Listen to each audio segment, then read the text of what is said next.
Oke, halo guys. Ini ada sesuatu yang menarik banget nih. Jadi kemarin saya ketemu dengan satu orang teman, dan teman saya itu punya teman yang berprofesi sebagai pedagang bubur gerobak keliling. Dagang bubur sekali lagi gerobak keliling. Dan dia nanya, dan teman saya dia nanya ke saya, gimana caranya supaya temennya yang dagang bubur gerobak keliling itu bisa punya omset 1 miliar. Karena saya kan banyak banget nih sharing di YouTube channel saya tentang bagaimana caranya bisa punya omset 1 miliar dan segala macamnya, lewat, tentu saja lewat digital marketing. Nah, gimana caranya supaya dagang bubur gerobakan keliling itu bisa punya omset 1 miliar lewat digital marketing? Jawaban saya simple. Mungkin di antara teman-teman ada juga yang lagi bingung. Saya dagangannya ini, dagangannya itu, mungkin punya jual ketoprak mungkin, atau UMKM, atau misalnya jualan beras, atau jualan komoditas apapun, lalu kemudian punya toko kelontong, ingin meningkatkan omset 10 kali lipat lewat digital marketing. Bagaimana caranya? Mungkin sekarang teman-teman banyak yang mikir kayak gitu. So please dengerin sampai habis, karena apa yang saya akan share di sini ini adalah jawaban yang menurut saya itu paling relevan. Jadi saya tidak akan men-sugar coating, artinya tidak akan ngasih tahu yang manis-manisnya aja ya, tapi apa yang menurut saya harus dilakukan ya saya akan sampaikan di sini.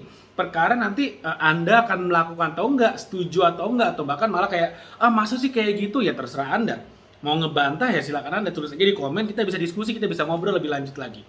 Tapi menurut saya, kalau kita dagangannya adalah dagangan offline, makanan yang sifatnya adalah eh, gerobakan dan tidak bisa untuk dijual jarak jauh, karena mungkin satu, ketahanan barangnya nggak bisa berhari-hari. Bayangin kita jualan bubur di Jakarta misalnya, lalu kemudian ada yang order dari Samarinda, dari Makassar, dari Medan, itu kayak effort banget gitu kan.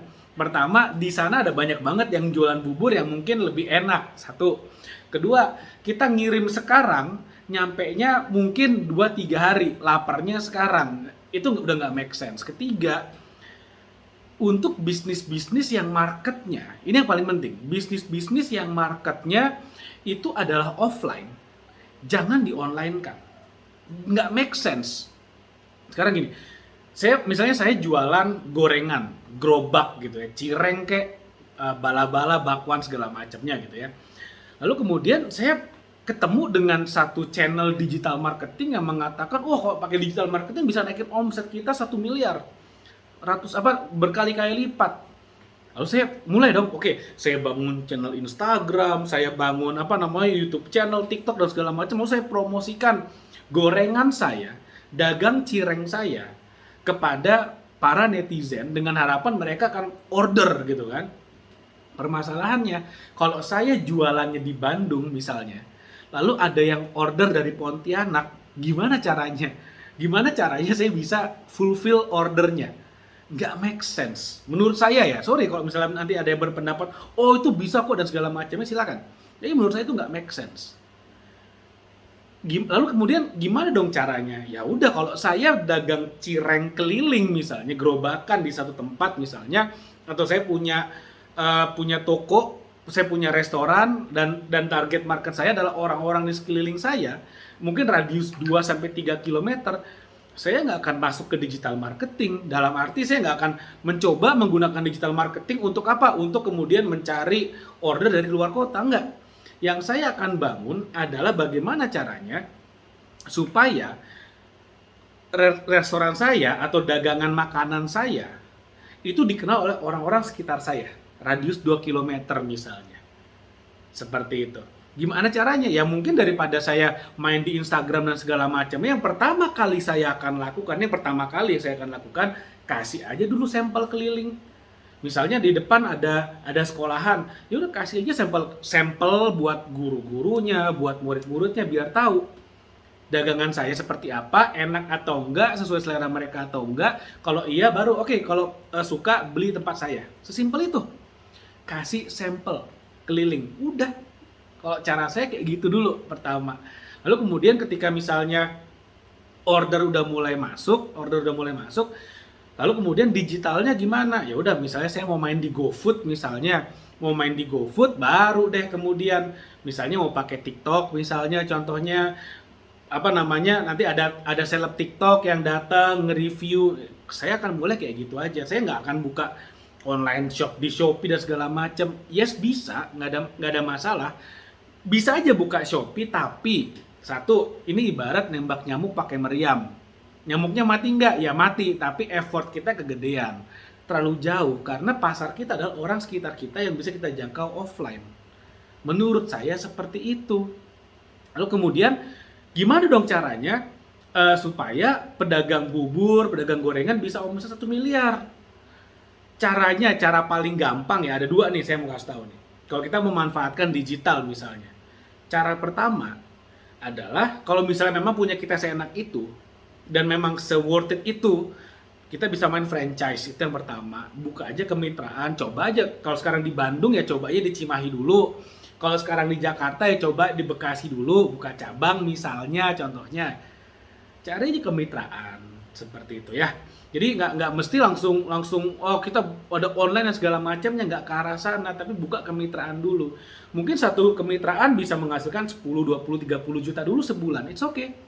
Nanti lama-lama makin besar ketika udah ada 50 cabang, udah ada 100 cabang, baru kita bisa ngomong, wah harus bisa dapat 1 miliar seperti itu. Tapi perjalanannya panjang.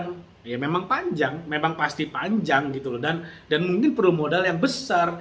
Nah, cara untuk mengatasi modal yang besar ya itulah kita buka kemitraan. Jadi ada pemodal, kita memberikan resep atau bumbu jadi dan ngajarin gimana cara ngeraciknya, gimana cara jualannya, materi promosinya seperti apa, untuk bagiin sampelnya, kemasannya kayak bagaimana.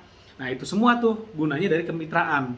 Jadi kita bisa menghemat modal, kita mencari ya investor atau mitra lah, mitra bisnis seperti itu. Tapi dengan catatan kita harus punya modal bisnis yang bagus dulu. Ya, lalu yang kedua gimana caranya? Kalau yang saya ajarkan tuh simple sebetulnya, lebih simple dan mungkin potensinya lebih cepat. Yaitu adalah kita tambah bisnis baru yang mungkin beda dengan bisnis utama kita, yang bisa kita kerjakan di sela-sela waktu luang setelah mengerjakan bisnis utama. Misalnya gini, sekarang bisnisnya adalah jual bubur keliling, it's okay, nggak ada masalah. Jualan bubur is okay, is very good gitu ya. Selama halal, making money, why not? Nah, lalu kemudian bisa nggak di luar jualan jualan bubur sambil jualan, misalnya mau jualan skincare misalnya, mau jualan produk slimming misalnya, mau jualan nah ini jualan mainan gitu ya, jualan mainan secara online, jualan jam tangan online, bisa nggak? Bisa banget, karena yang namanya jualan online itu bisa dilakukan kapan saja di mana saja. Bahkan kalau misalnya kita lagi nggak punya koneksi internet atau lagi misalnya lagi banyak banget orderan bubur atau nasi goreng kita sampai nggak bisa ngelihat mantau jualan online kita, itu semua bisa kita otomatisasi. Dan enaknya bisa kita scale up. Sekali lagi, bisa dilakukan kapan saja di mana saja, bisa diotomatisasi, artinya tidak akan mengganggu bisnis utama kita dan bisa di scale up. Dan enaknya bisnis online kalau kita mau jual barang-barang yang seperti ini ya, mainan misalnya atau mouse gitu ya, mouse komputer, itu kan barang-barang yang bisa kita jual ke seluruh Indonesia. Kita bisa jual kemanapun, dimanapun, dan modalnya bagaimana? Kita bisa main affiliate marketing misalnya, kita bisa main dropshipping, kita bisa jadi reseller yang bisa jadi skemanya adalah tanpa kita harus nyetok barang. Artinya apa? Tanpa modal. Kalau udah tanpa modal, artinya apa? Kita nggak akan mengganggu bisnis utama kita, nggak akan mengganggu cash flow utama kita, dan ini bisa autopilot, otomatis. Artinya sekali lagi tidak akan mengganggu waktu kita menjalankan bisnis utama kita. Itulah dua cara. Kalau misalnya seorang dagang bubur, dagang sate, dagang nasi goreng gitu ya, mau punya omset 1 miliar. Pertama, harus punya cabang yang banyak, tapi itu skill bisnis, manajemennya itu harus kuat banget, brandingnya semuanya harus kuat, dan perlu modal karena kita harus bangun brandingnya, kita harus bayar selebgram, influencer, seleb TikTok dan segala macamnya. Itu cara pertama. Cara kedua yang bisa kita lakukan adalah kita ambil bisnis lain yang bisa kita jalankan tanpa mengganggu bisnis utama kita. Dan bisa dilakukan tanpa modal, secara otomatis, secara autopilot, sehingga ketika bisnis ini makin lama makin grow, bisnis online yang apa namanya seperti affiliate marketing, reseller itu sangat bisa sekali lagi sangat bisa di scale up dengan sangat mudah sekali. Seperti itu. Makanya itu dua solusinya yang mudah-mudahan bisa teman-teman manfaatkan, bisa kamu maksimalkan. Dan jangan lupa kalau ingin belajar bagaimana cara bangun bisnis online dari nol, bahkan untuk pemula sekalipun, silakan download ebook di bawah ini. Ada ebook yang judulnya adalah mengubah follower menjadi customer. Mengubah follower jadi customer yang bisa Anda download secara gratis. Secara gratis. Jadi bisa dipelajari, mudah-mudahan bermanfaat. Jangan lupa like video ini, share video dan subscribe YouTube channel ini. Oke, thank you, sampai ketemu lagi di video berikutnya.